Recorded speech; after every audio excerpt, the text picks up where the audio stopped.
So the piece is entitled Womanhood. She asked, when are you two finally gonna get started on your family? I want an announcement by Christmas. Been waiting on them grandbabies. There's finally gonna be a new baby in the office. A lot of she say, not too much he say. The men in my life don't tend to bother as much when it comes to scheduling my reproduction. No, the actors in this production often look like me. Eyes dancing, smiles wide, showing gap-toothed smiles. Hands generally pressed firmly in bosom or directly by their sides, what is intended to be polite chatter about the natural progression of life events becomes evidence that my own self-actualization doesn't really matter.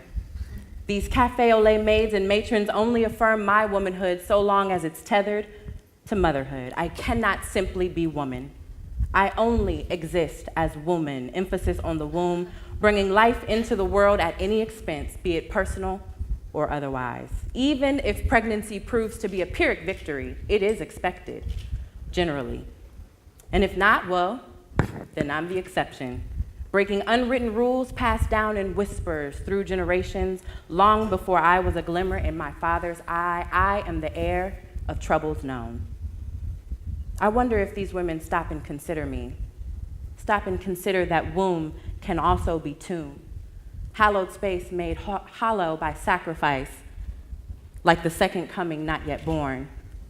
Tell me, is a woman who kills her child still a mother? I wonder.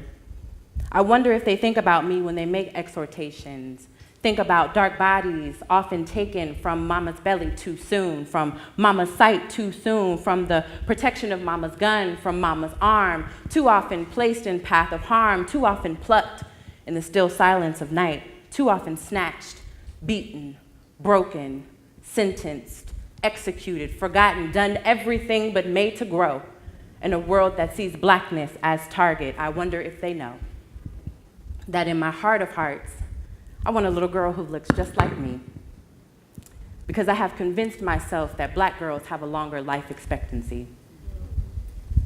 A little girl whose lips curl up unevenly when she smiles, with moles that pepper her face like the forgotten children of the diaspora, whose nose is pronounced like her grandmother's.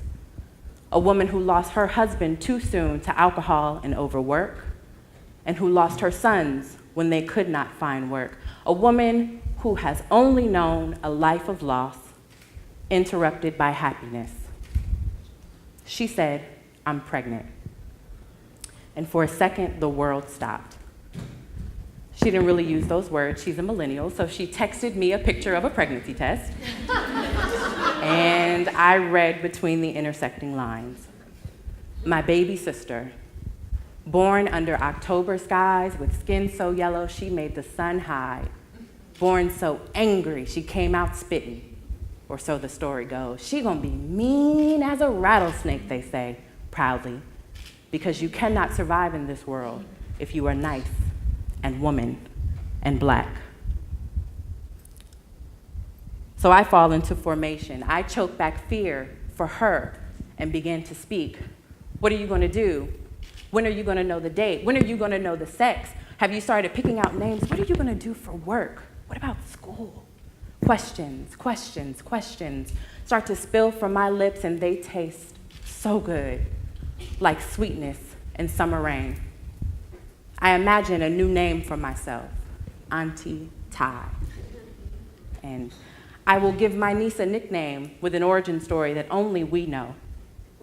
And when she's older, we will exchange knowing glances to one another across the room when her mother gets angry, as she so often does.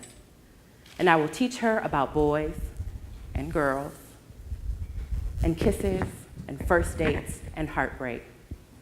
I will teach her all the things that women teach young girls who they did not birth. And I will shield her from the things in this world that refuse to affirm her womanhood just the way it is, even if I have to shield her from myself. Thank you.